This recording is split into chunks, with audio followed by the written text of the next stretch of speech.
আসসালামু আলাইকুম। সবাইকে স্বাগত জানাচ্ছি। আমি নাসরুল ইসলাম তন্ময়। শুরুতে বিআরবি কেবল সংবাদ শিরোনাম। বাংলাদেশের সর্বশেষ গুরুত্বপূর্ণ আপডেট সংবাদে আপনাকে স্বাগত। শুরুতেই সংবাদ শিরোনাম, পরে বিস্তারিত। শুরুতেই জানিয়ে দিব, বৈষম্যবিরোধী ছাত্র আন্দোলনে বিএনপির ১১৭ জন এবং বাংলাদেশ জামাত ইসলামের ৮৭ জন নেতাকর্মী নিহত হয়েছেন। ইন্না লিল্লাহি ওয়া ইন্না ইলাইহি রাজিউন। এরপর জানিয়ে দিব, শেখ হাসিনা পালিয়েছে, এটির ভিন্ন শব্দ প্রয়োগ গণমাধ্যমের বিবেকের স্বাধীনতাকে প্রশ্নবিদ্ধ করবে। মিডিয়ার উদ্দেশ্য করে বললেন বিএনপির ভারপ্রাপ্ত চেয়ারম্যান তারেক রহমান। দেশের প্রিন্ট এবং ইলেকট্রিক মিডিয়ার সংশ্লিষ্টদের প্রতি দৃষ্টি আকর্ষণ করে বিএনপির ভারপ্রাপ্ত চেয়ারম্যান তারেক রহমান বলেছেন, গণহত্যাকারী শেখ হাসিনা সংবাদপত্রের স্বাধীনতা কেড়ে নিয়েছিল। সংবাদপত্রের স্বাধীনতা হরণকারী হাসিনা পালিয়েছে। জনগণের প্রত্যাশা, আপনারা আপনাদের যার যার সংবাদপত্রে নির্ভয়ে এই শব্দটি লিখবেন, হাসিনা পালিয়েছে, হাসিনা পালিয়েছে। শব্দটির পরিবর্তে কোনো গণমাধ্যম যদি ভিন্ন কোনো শব্দ প্রয়োগের অপকৌশল নেয়, সেটি জনগণের কাছে আপনাদের বিবেকের স্বাধীনতাকেই প্রশ্নবিদ্ধ করবে। আজ লন্ডন থেকে এক ভিডিও বার্তায় এসব কথা বলেন বিএনপির ভারপ্রাপ্ত চেয়ারম্যান তারেক রহমান। জানিয়ে দিব, আমার বিশ্বাস তারেক রহমান আগামীর প্রধানমন্ত্রী। এক সাক্ষাৎকারে বললেন সাবেক সংসদ সদস্য এবং BJP chairman barrister Andaleeb Rahman Partha. এদিকে আন্দোলনের মুখে এইচএসসির বাকি সমস্ত পরীক্ষা বাতিল ঘোষণা। শিক্ষার্থীদের আন্দোলনের মুখে চলমান এইচএসসি এবং সমমানের বাকি পরীক্ষাগুলোর পরীক্ষা বাতিল করে অটোপাসের দাবি মেনে নিয়েছে শিক্ষা মন্ত্রণালয়। মঙ্গলবার বিকেলে ঢাকা শিক্ষা বোর্ডের চেয়ারম্যান অধ্যাপক তপন কুমার সরকার এসব তথ্য নিশ্চিত করেছেন। অবশ্য এ বিষয়ে এখনও প্রজ্ঞাপন জারি করেনি মন্ত্রণালয়। জানিয়ে দিব, কুমিল্লায় বাহার এবং সূচনার বিরুদ্ধে আরও এক মামলা। কুমিল্লার সাবেক সংসদ সদস্য আকম বাহাউদ্দিন বাহার এবং তার বড় মেয়ে অপসারিত কুমিল্লা সিটি কর্পোরেশনের সাবেক মেয়র তাহসিন বাহার সূচনার বিরুদ্ধে আরও একটি মামলা দায়ের করা হয়েছে। কুমিল্লার তালতলা চৌমুহনীতে ছাত্র জনতার মিছিলে সশস্ত্র হামলা এবং আহত হওয়ার ঘটনায় কুমিল্লা কোতোয়ালি মডেল থানায় এ মামলা দায়ের করা হয়। এবং সর্বশেষ জানিয়ে দিব, আওয়ামী লীগ নেতা সাইদার হত্যা মামলায় ৯ জনের মৃত্যুদণ্ড, ৫ জনের যাবজ্জীবন। পাবনা পৌর আওয়ামী লীগের কার্যনির্বাহী কমিটির সদস্য এবং ব্যবসায়ী ঠিকাদার সাইদার মালিতা পঞ্চান্নকে হত্যা মামলায় ৯ জনকে মৃত্যুদণ্ড দিয়েছে আদালত। এছাড়াও ৫ আসামিকে যাবজ্জীবন সশ্রম কারাদণ্ড দেওয়া হয়েছে। আর তার হত্যায় জড়িত থাকার অভিযোগ প্রমাণিত না হয় বেকসুর খালাস পেয়েছেন ৭ আসামি। আজ দুপুর ১২টার দিকে রাজশাহীর দ্রুত বিচার ট্রাইব্যুনালের বিচারক মোহাম্মদ মহিদুজ্জামান এ রায় ঘোষণা করেন। প্রিয় দর্শক, এতক্ষণ শুনছিলেন সংবাদ শিরোনাম, এবারে বিস্তারিত। তবে তার আগে বন্ধুরা, অনুরোধ থাকবে সংবাদটিতে একটি লাইক দিন। এই চ্যানেলে আপনি নতুন হয়ে থাকলে আমাদের সংবাদটি দেখতে দেখতে চ্যানেলটি সাবস্ক্রাইব করে রাখুন। আর বন্ধুরা, কমেন্ট করে জানিয়ে দিন এই সংবাদ সম্পর্কে আপনার মূল্যবান মতামত। জানিয়ে দিন বন্ধুরা, আপনি বিশ্বের কোন দেশ থেকে বা বাংলাদেশের কোন স্থান থেকে আমাদের সংবাদটি দেখছেন এবং শুনছেন। এবারে বিস্তারিত। বিএনপির ১১৭ এবং জামাত ইসলামের ৮৭ নেতাকর্মী নিহত হয়েছে।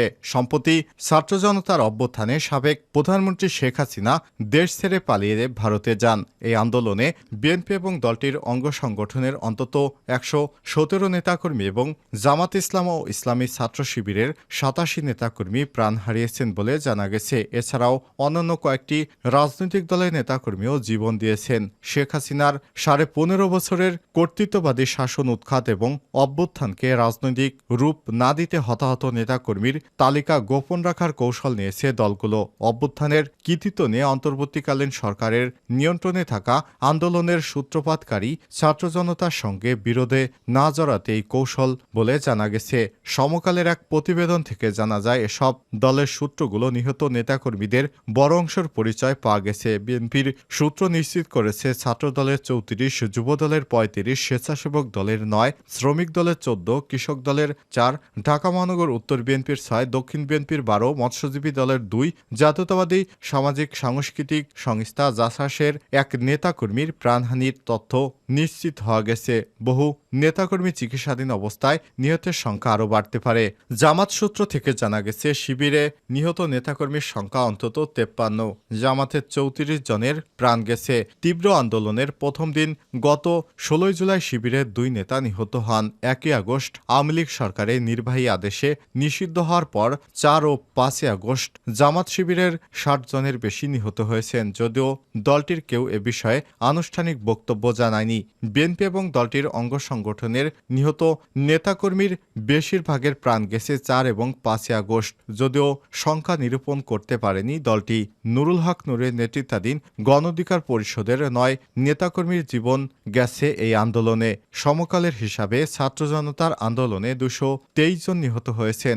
জাতিসংঘের মানবাধিকার কমিশনের প্রাথমিক প্রতিবেদনে নিহতের সংখ্যা অন্তত ৬৫০ বলে জানা গেছে। সরকারি হাসপাতালগুলো থেকে ৪০৮ জনের লাশ পাওয়ার তথ্য জানিয়েছে।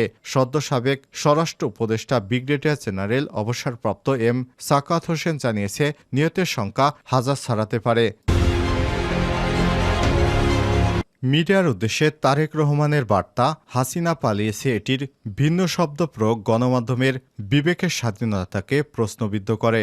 দেশের প্রিন্ট এবং ইলেকট্রিক মিডিয়ায় সংশ্লিষ্টদের প্রতি দৃষ্টি আকর্ষণ করে বিএনপির ভারপ্রাপ্ত চেয়ারম্যান তারেক রহমান বলেছেন, গণহত্যাকারী হাসিনা সংবাদপত্রের স্বাধীনতা কেড়ে নিয়েছিল। সংবাদপত্রের স্বাধীনতা হরণকারী হাসিনা পালিয়েছে। জনগণের প্রত্যাশা, আপনারা আপনাদের যার যার সংবাদপত্রের নির্ভয়ে এই শব্দটি লিখবেন, হাসিনা পালিয়েছে, হাসিনা পালিয়েছে। শব্দটির পরিবর্তে কোনো গণমাধ্যম যদি ভিন্ন কোনো শব্দ প্রয়োগের অপকৌশল নেন, সেটি জনগণের কাছে আপনাদের বিবেকের স্বাধীনতাকেই প্রশ্নবিদ্ধ করবে।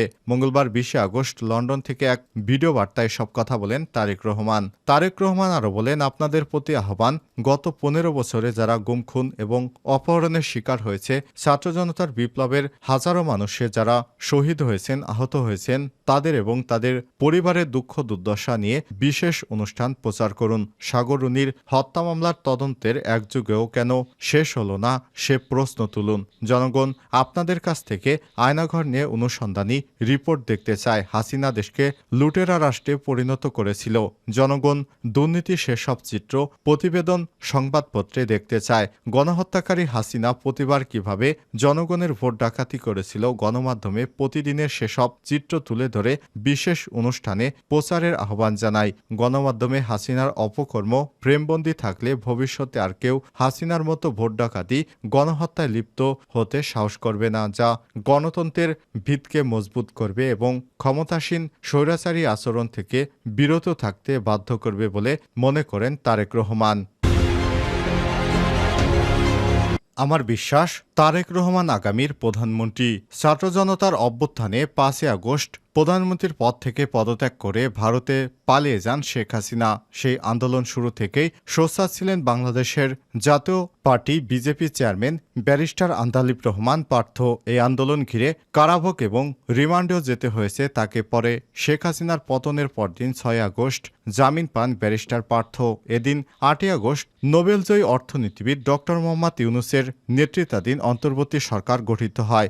বর্তমানে আওয়ামী লীগ সমর্থিত দলগুলো রাজনীতিতে সক্রিয় না থাকলেও বিএনপির সমর্থিত দলগুলো সক্রিয় রয়েছে।